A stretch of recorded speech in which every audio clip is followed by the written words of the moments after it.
Once upon a time, in a distant era shrouded in the mists of history, there resided a legendary blacksmith in a quaint village. This remarkable artisan was the proud proprietor of a modest store where he displayed and sold his exquisite hand-forged ironware. One fateful day, destiny conspired to smile upon him as he clinched a momentous contract, a contract that would change the course of his life. In the midst of an unrelenting war that cast its shadow over the land, the blacksmith was presented with an extraordinary opportunity. He was bestowed the honor of crafting weapons for the kingdom of Cairo, a task that would not only bolster his reputation but also elevate his social standing.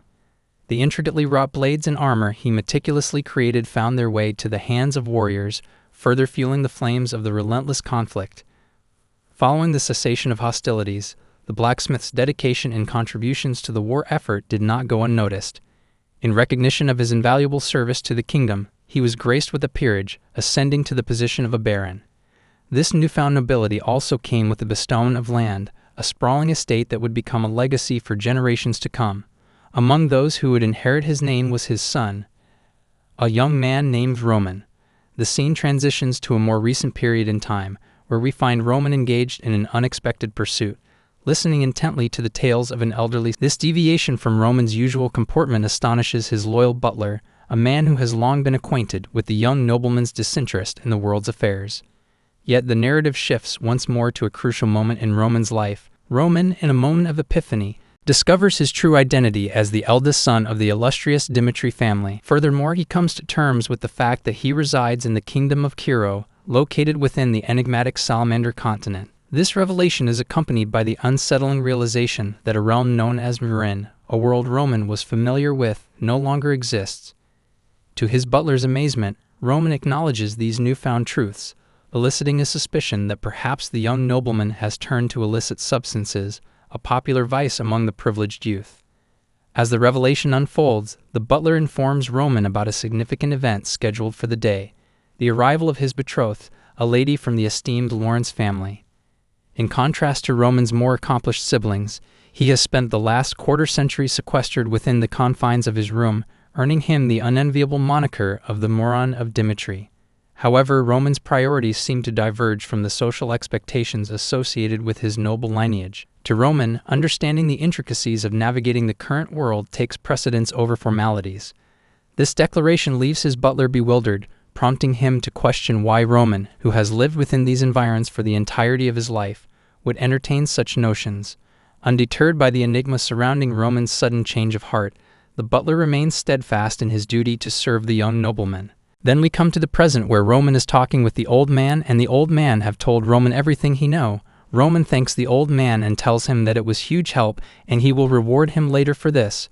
Old man tells Roman it's nothing, as it was an honor for him to even talk to Roman. Roman's introspective journey began as he grappled with his identity, questioning the very essence of his existence. Originally known as Bak Jong Hyuk, a resident of Murin, he had led a tumultuous life filled with challenges. After fulfilling every life's mandate, he had embraced his inevitable demise. However, his existence took a sudden and bewildering twist, thrusting him into the unfamiliar persona of Roman Dimitri.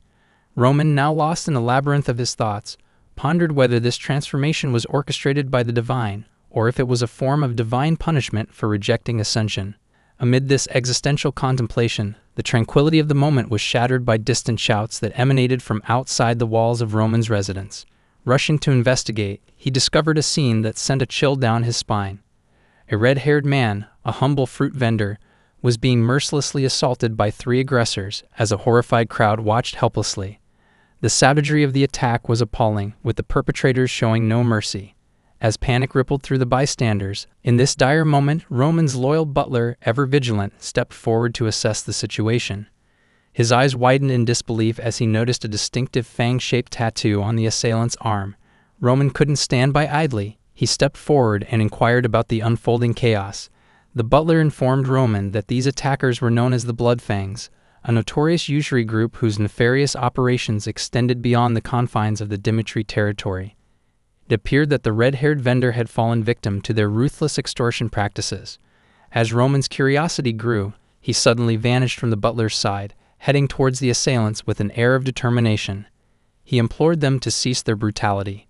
The Bloodfangs, however, dismissed Roman's plea with contempt, asserting that nobility held no sway over their actions. The butler, concerned for his master's safety, admonished Roman not to meddle with these dangerous individuals. Roman, unwilling to let injustice prevail, turned to his butler, Hans, seeking a comprehensive explanation of the land's legal system and the consequences for those who transgressed it. Hans was taken aback by the request, as it was unconventional for someone of Roman status to engage in such matters. The revelation that the red-haired vendor had incurred a debt and was subjected to the Bloodfang's illicit enforcement left Roman with a sense of urgency. Moreover, Roman's status as the eldest son of the Dimitri family added a layer of complexity to the situation. Disrespect towards him constituted a grave offense, one that could potentially warrant capital punishment in accordance with the region's legal framework. The Bloodfangs, upon hearing this, exchanged uneasy glances as Roman declared their violation of the law.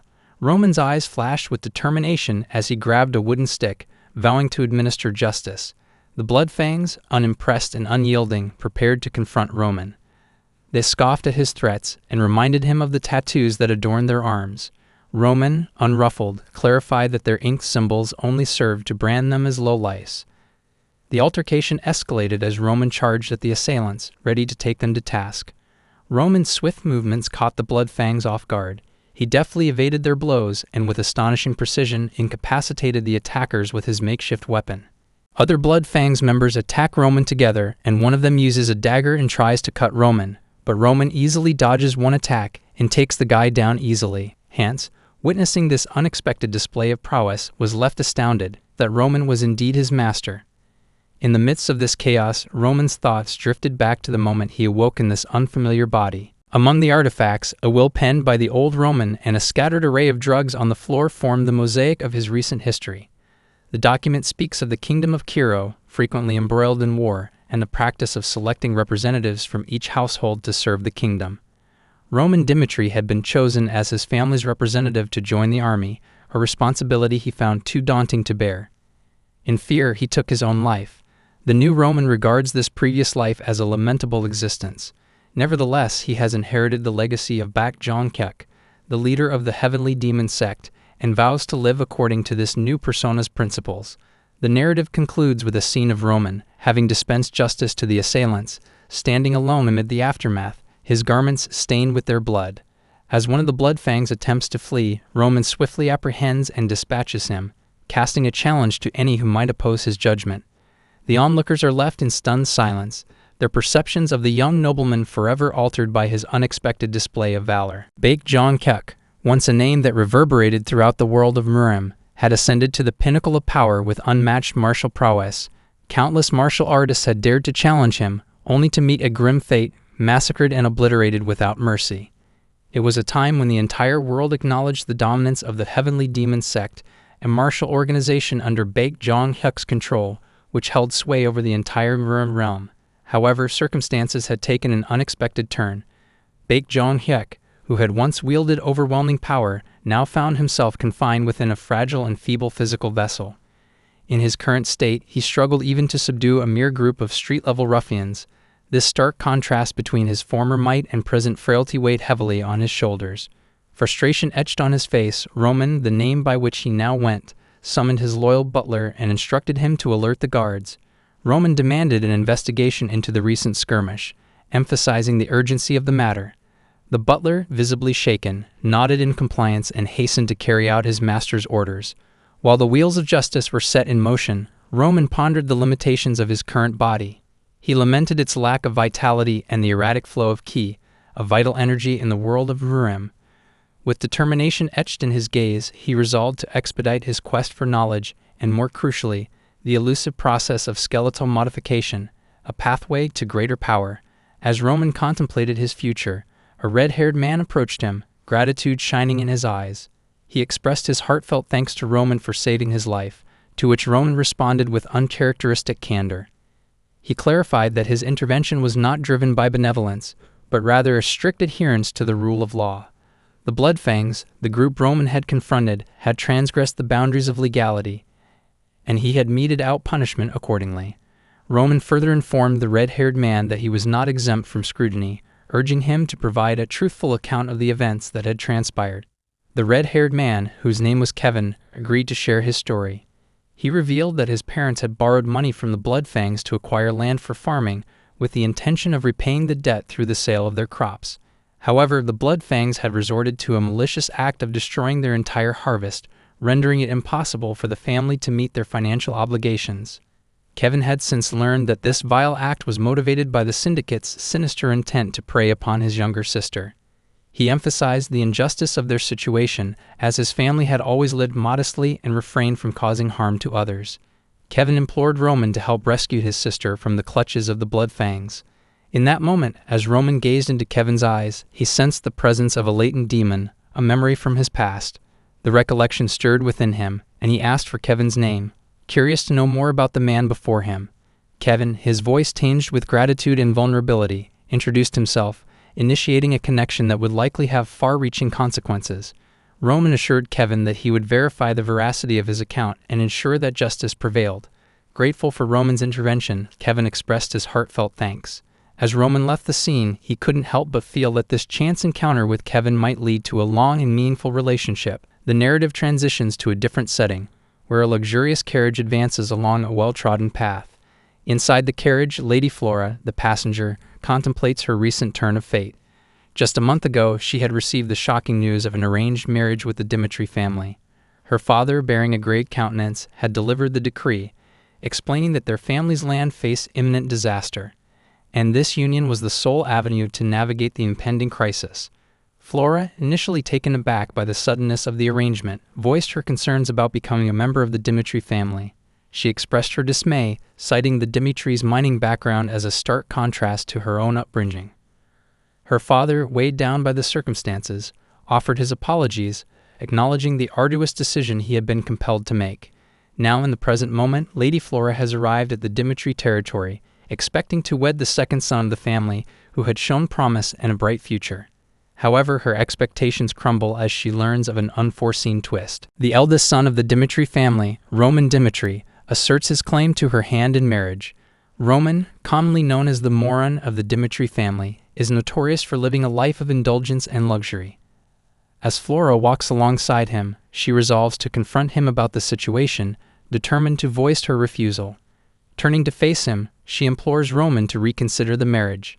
In response, Roman surprises her by stating that he has no qualms about canceling the engagement, an unexpected acquiescence.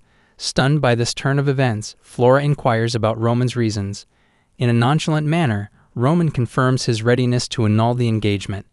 He clarifies that, as the purported moron of the Dimitri family, he possesses neither the ambition nor the desire to enter into a marriage with her. His disinterest leaves Flora bewildered, unable to comprehend the true motives behind Roman's actions. Prompted by Flora's persistence, Roman decides to inform his father of their mutual decision.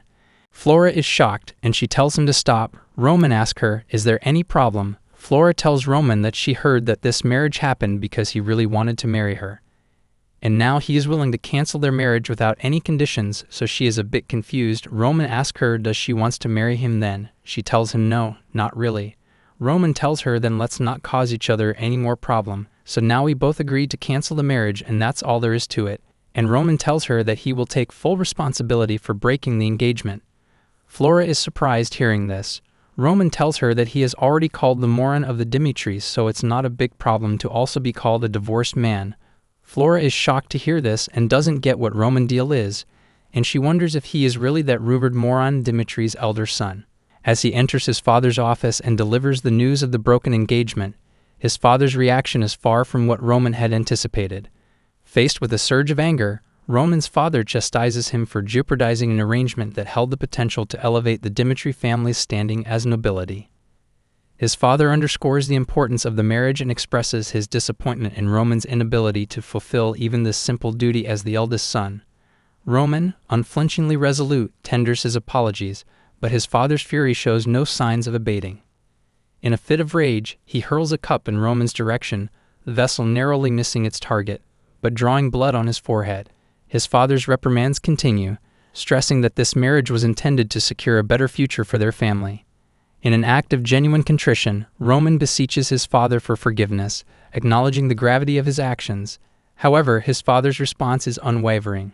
He reminds Roman that the engagement had offered an opportunity for Roman to marry a noblewoman of his choosing and thus fulfill his familial obligations. Instead, Roman's defiance has jeopardized his own future. Moreover, his father reveals knowledge of Roman's recent altercation with the Bloodfangs, an encounter that had reportedly ended in Roman's favor. Yet Roman's father dismisses the veracity of these claims, suspecting that someone else had intervened on his behalf. He underscores the magnitude of the problem, emphasizing that the Bloodfangs are a formidable group that even he, as the patriarch of the Dmitri family, cannot easily contend with. In a final admonition, Roman's father informs him that he will be conscripted for military service in 6 months. He turns to Roman, inquiring whether he has any response to these circumstances. Roman, unwavering and resolute, quietly conveys his acceptance of the impending conscription, offering no objections. With Roman's departure from his father's office, Flora rushes to confront him, anxious about the consequences of his actions.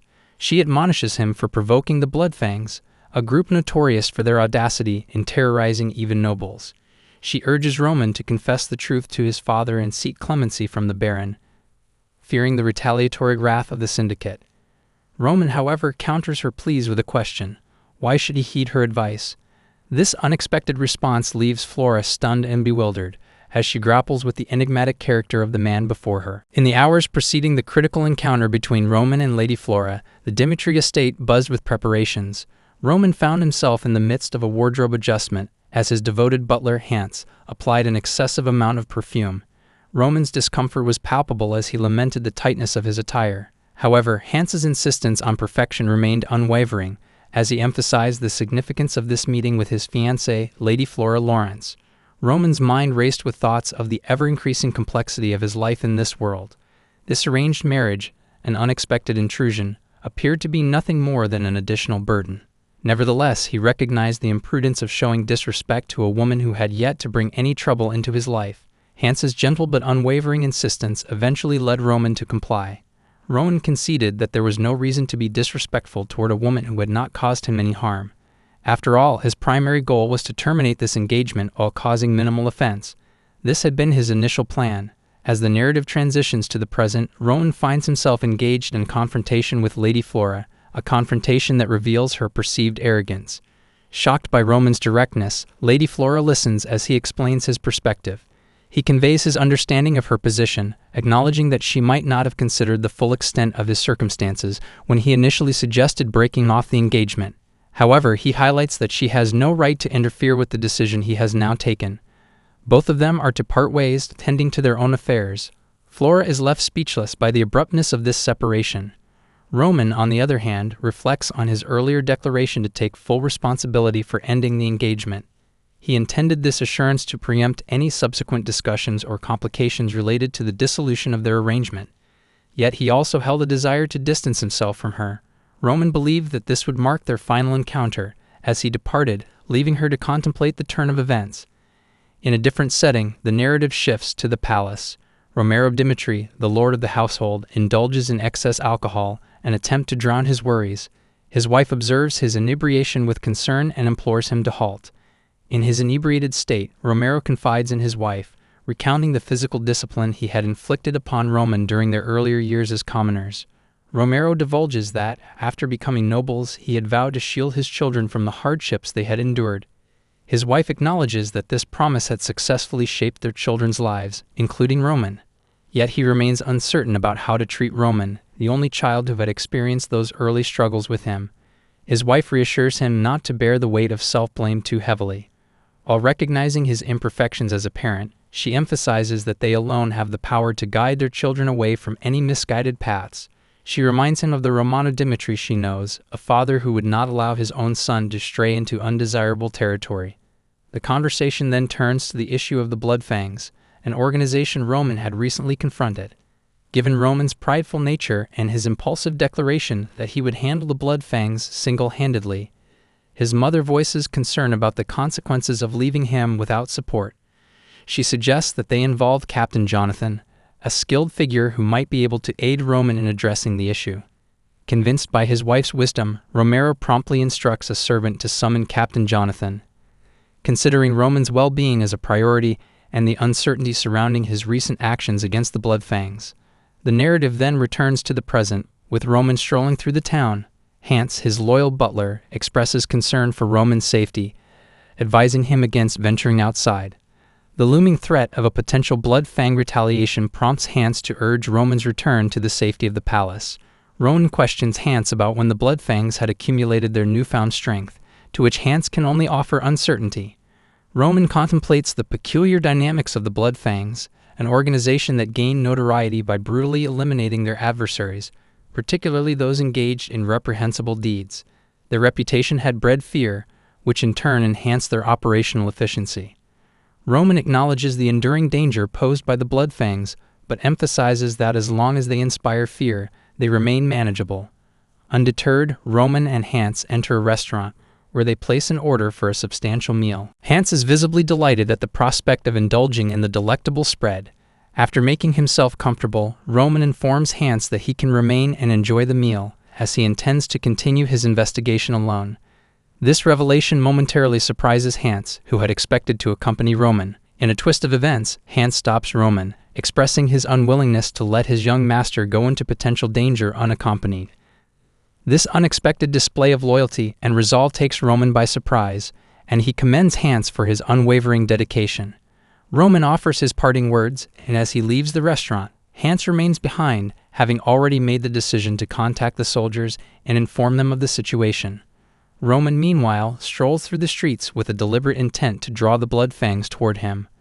Roman's calculated strategy aims to lead the bloodfangs to him. He knows that they have likely discerned his presence and location.